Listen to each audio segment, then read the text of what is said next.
If you told me, Arthur, right now you're driving on Mars, I'd have almost no reason to doubt you.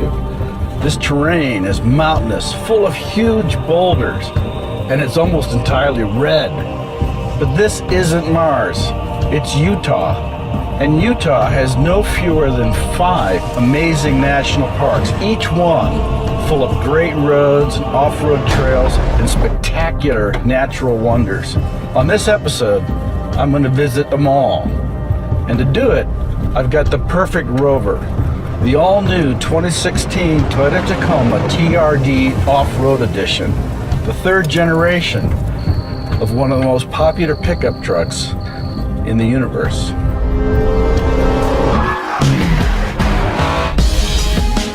I don't just write about adventure, I live it. Especially wringing out the coolest cars on the planet. Let's see just how far these incredible machines can take us. Strap in for epic drives.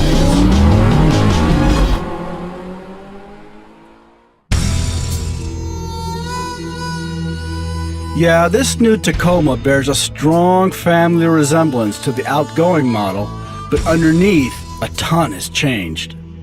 This TRD Off-Road Edition is beefed up with crawl control, a multi-terrain select system with 5 different modes for optimum traction in varying conditions, an electronic locking rear differential, and a suspension specially tuned for off-road running and outfitted with stout Bilstein shocks. Oh, and the cockpit is all new too, a huge improvement. So far, I'm liking the cushy ride, the solid structure, and the abundant creature comforts. But mostly, I'm looking forward to seeing what this brute can do in the gnarly stuff. Before I venture out into my first national park, I've got an opportunity I just can't pass up. I'm going to meet up with 2 expert mountain bikers preparing to compete in the annual Red Bull Rampage Big Mountain Freeriding Competition. Paul Basagodia is a seasoned riding pro, while his pal Nick Prosetto is helping Paul carve the wicked downhill trail he'll ride in the Rampage competition.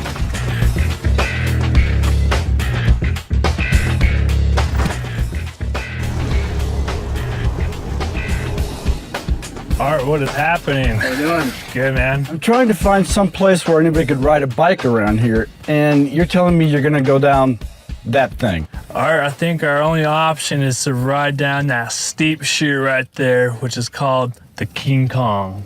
Aptly named, apparently. We got to check it out from the top, right? And I've got the perfect rig to do it, so how about we put your bikes in back and saddle up? Sounds good to me. Let's do it. Right, let's check it out. Awesome. After saying hello, Paul and Nick stowed their multi-$1,000 bikes in the Tacoma's bed, and we head up the mountain to check out their practice trail.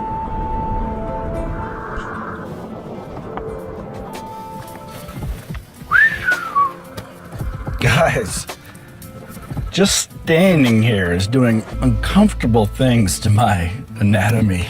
You're gonna ride this? Art, that's the game plan. Here we are on top of King Kong, and this is one of the most famous trails here in Utah. Insane. Trust me, what these guys do out here, flying along these narrow, jagged cliffs, diving down towering drops, it's just mind-blowing.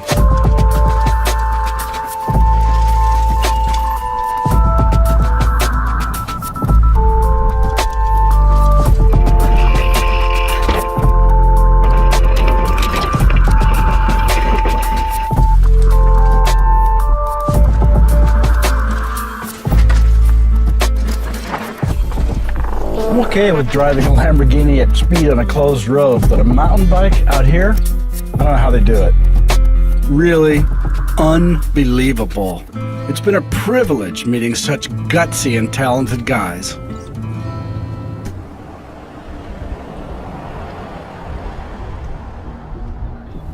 Well, I'm in the first of Utah's Big 5 national parks. This is Zion. And already I'm thinking, how am I going to top this one?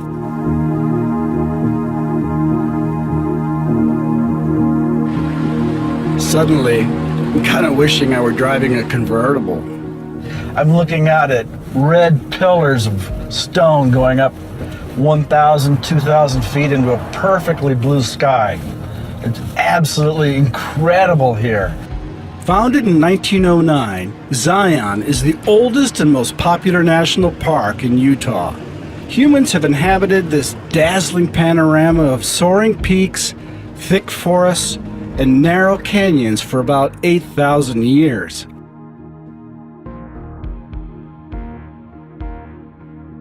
This is pretty special. Jim Franson is the general manager of Zion Outfitters.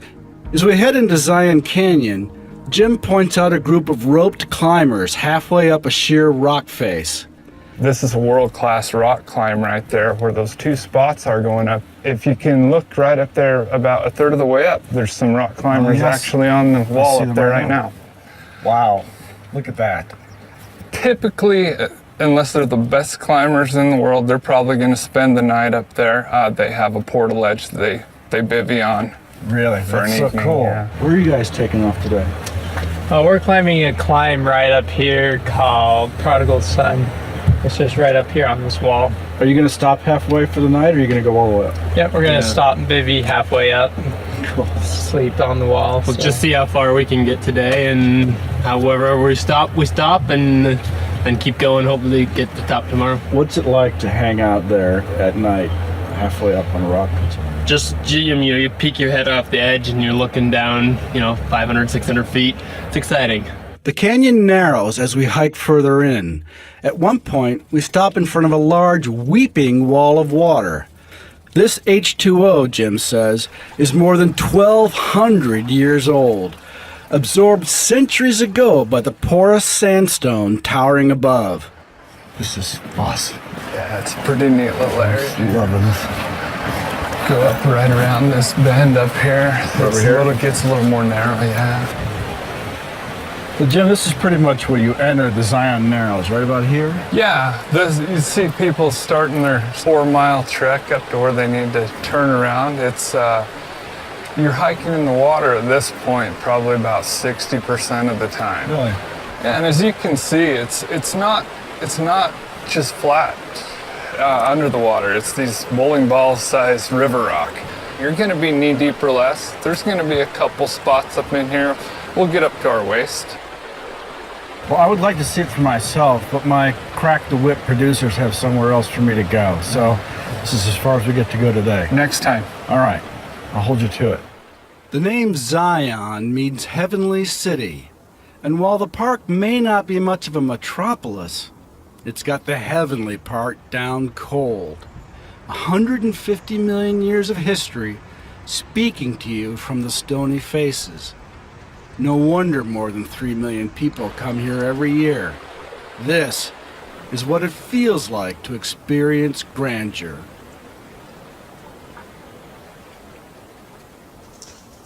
As I exit Zion, I leave the paved roads to the bus riding types. After all, I've got a Tacoma TRD pickup with off-road in its name.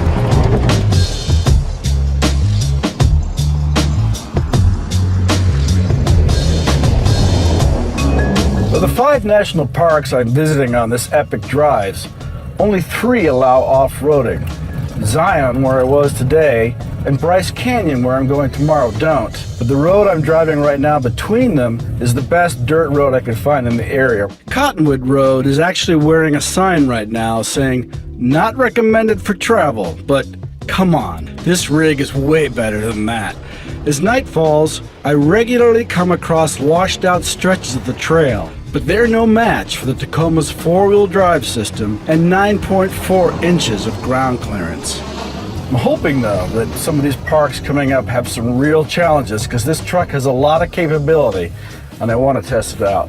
Still, it's a long drive, and with the sun gone, I can't see more than a few feet off the road. Watch out for deer, watch out for gaps in the road, but keep up a decent pace. The pizza joint, somewhere up ahead, is the only eatery in town, and it closes in 45 minutes.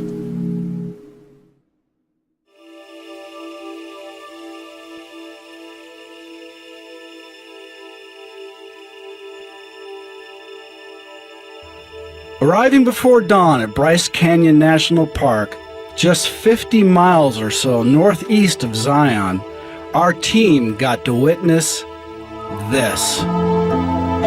These rocket-like pinnacles, formed by eons of erosion, are called hoodoos. And while formations like these can be found in many other countries, Bryce has the largest collection of hoodoos in the world.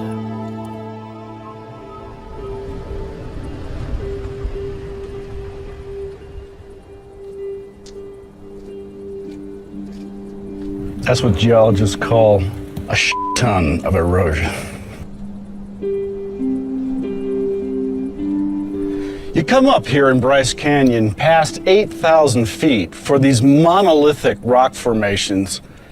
Yeah, you can hike around here a little bit, but mostly you just look and admire and let your jaw drop straight to the ground.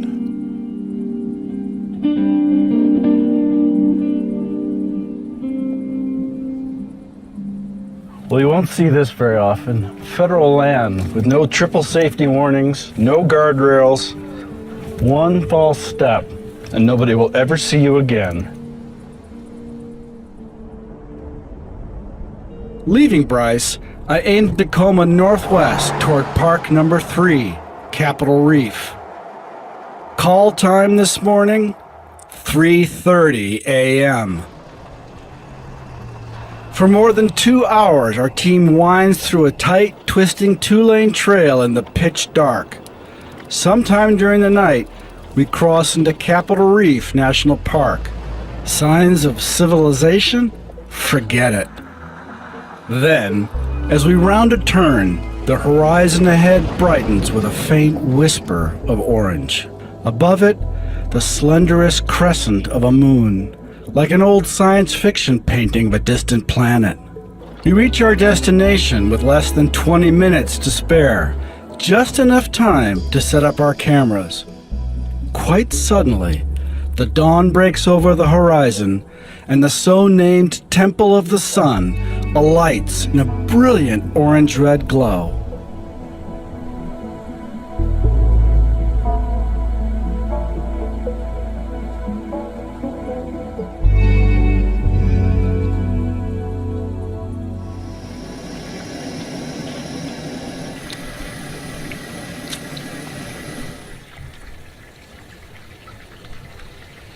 So part of the deal here at Epic Drives is if you get to drive the hero car, you also have to cook the team breakfast.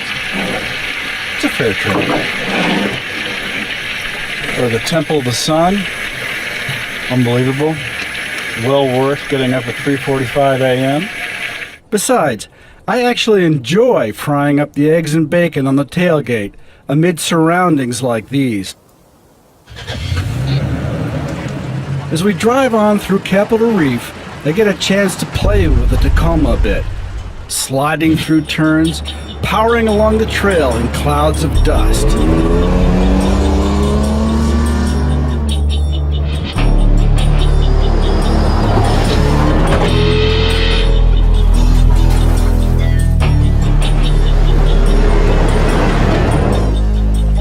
The Tacoma looks and feels right at home here. That coating of mud even sort of matches the quicksand color. You know, prior to coming here, I'd never even heard of Capitol Reef. And in fact, this 100-mile-long, narrow wrinkle of ridges and buttes only became a national park in 1971.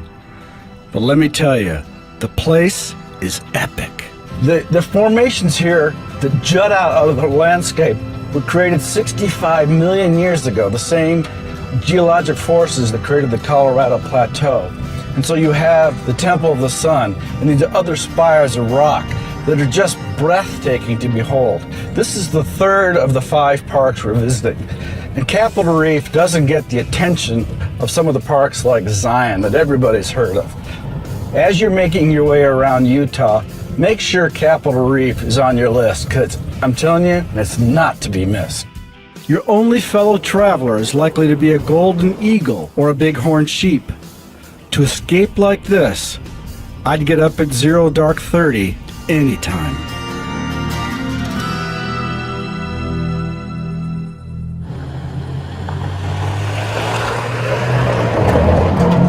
All right, this is Arches National Park, number 4 on our Big 5 tour, and probably the second most popular park in Utah. And I finally reached a few rocks where I can try out some of the systems on this Tacoma. They're pretty mild. I don't really need to be in 4 low here, but I wanted to play with the system anyway, so I am. So easy, just creepy crawls up this stuff.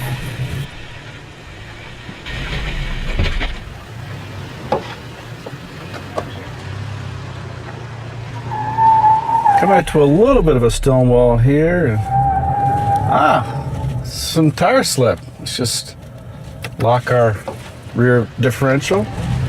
And look at there. Up it goes. Piece of cake.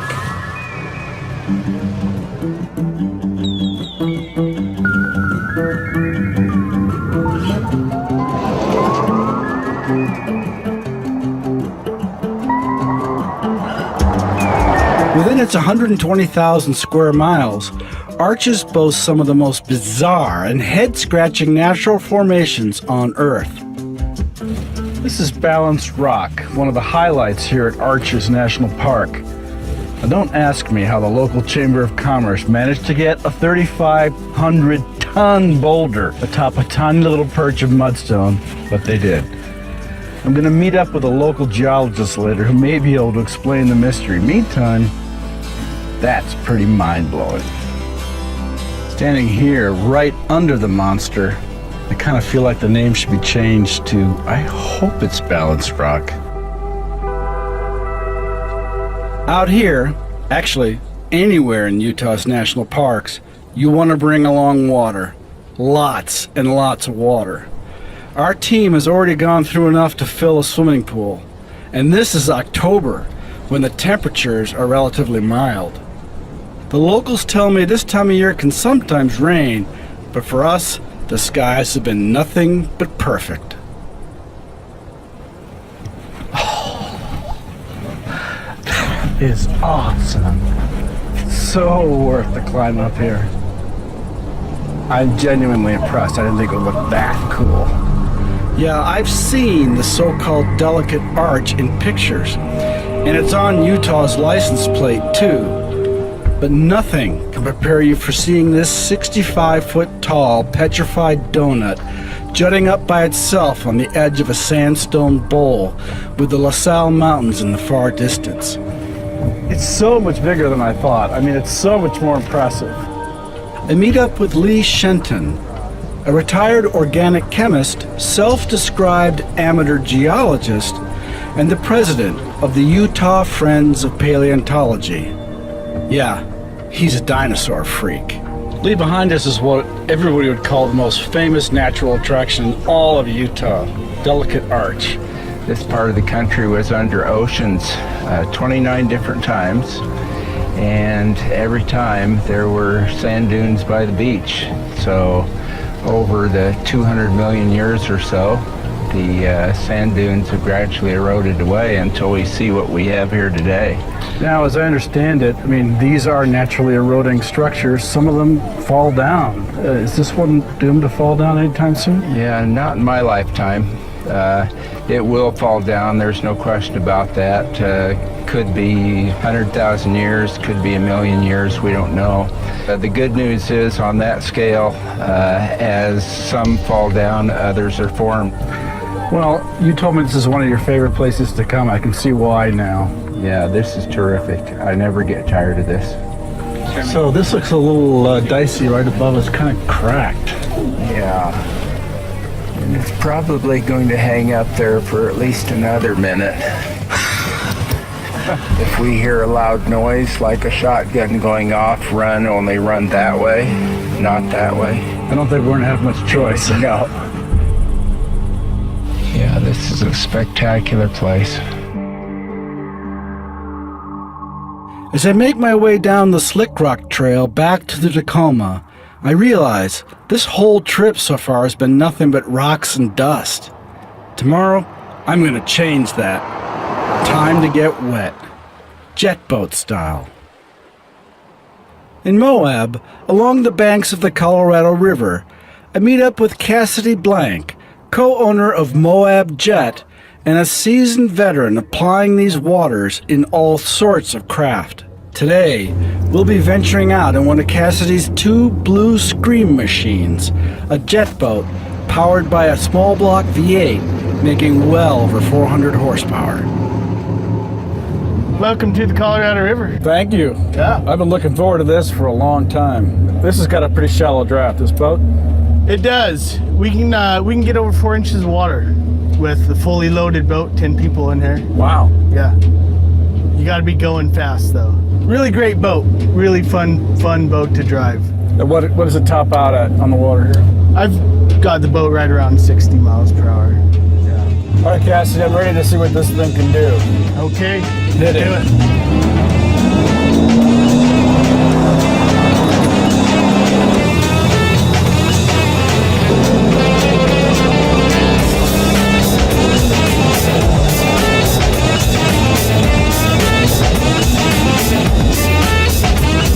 This is definitely my kind of way to see the Colorado River blasting over the water in a 420 horsepower jet boat.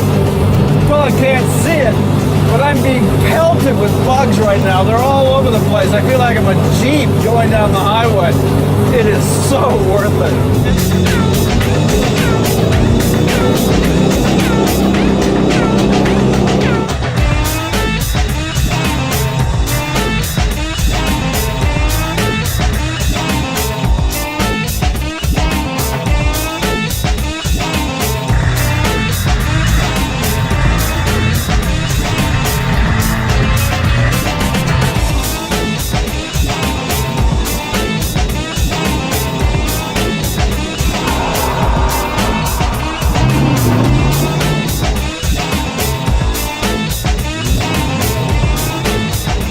You care if you get drenched? Cassidy asks. Hell no, I reply.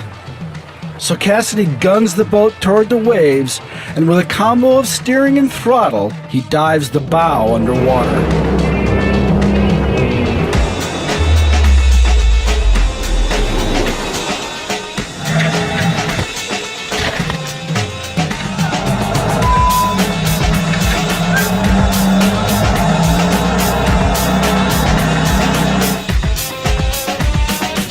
Hey, just being out here on the Colorado on a day like this is a gas. But add a thundering V8 and bugs in the face, and, well, I highly recommend it. The Tacoma TRD Off-Road is built for serious duty, but so far, I haven't really pushed it very hard. So before I head off to my final destination, National Park number 5, I meet up with veteran off-roading guide Kevin Hawking to sample the Moab Rim route. I'm in Moab now, and this is definitely the toughest challenge this Tacoma's faced yet. This is the Moab Rim Trail, and I see some serious challenges ahead. Already in four-wheel drive, low of course, but I've got some other goodies to play with. I'm going to try the multi-terrain select system. Push that and go into rock mode. Down into first gear, and I'm going to lock the rear diff. Let's give it a shot.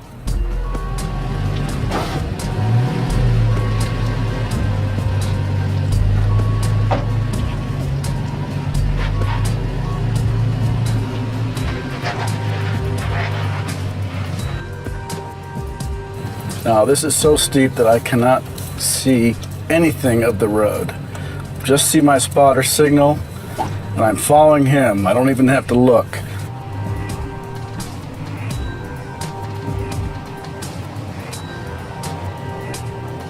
I've now reached a pretty decent obstacle, a 3 or 4 foot wall of rock, apparently called the Devil's Crack. Oh yeah, it is. Let's see what we can do.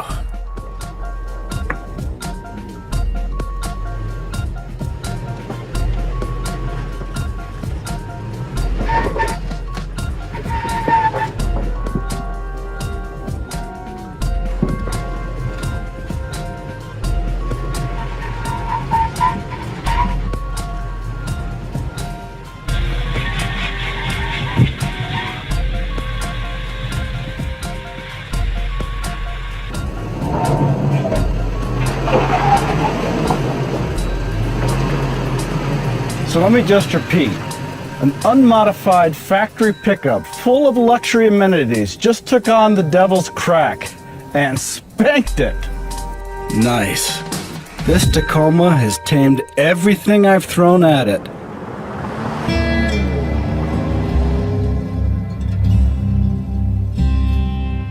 As I approach the last destination on my 5-park tour, I'm thinking, after everything I've seen and done so far, this is going to be a disappointment. But as I enter Canyonlands National Park in southeastern Utah, I quickly realize maybe I ain't seen nothing yet.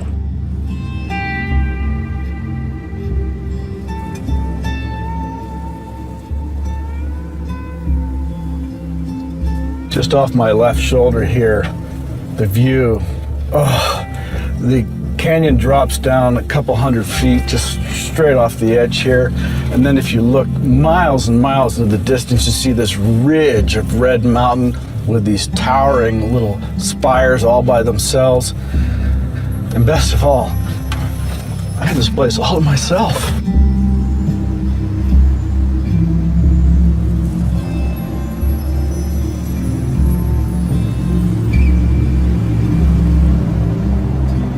By now, the Tacoma is an old and trusted friend, so I feel no concerns whatsoever about venturing deep into such remote territory. It'll get me wherever I want to go, so I'm free to relax and enjoy, soaking up my own personal red planet. Yeah, right now I really could be on Mars. Well, I got here just in time. This is the Canyonlands National Park, and I've been driving all day. And just before sunset, I found this private plateau, got my tent set up. I'm going to cook up a great dinner. Time to enjoy my own little private slice of heaven. You know, it's funny, when I went to Zion, I thought nothing's going to top this. Then I went to Bryce, maybe top that. Then we went to Capitol Reef, which I loved because it was so empty and so amazing looking. And now, look at this, and it's all to myself. So, Utah, it just keeps getting better and better. There aren't a lot of places left where someone can roam this free and unchallenged and absorbed. My hometown of Los Angeles is famous for its stars, but me, I far prefer these.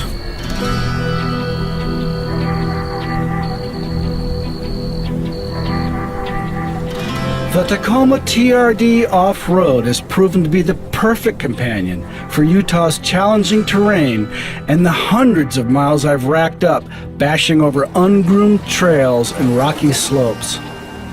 This is one sweet and impressive rig.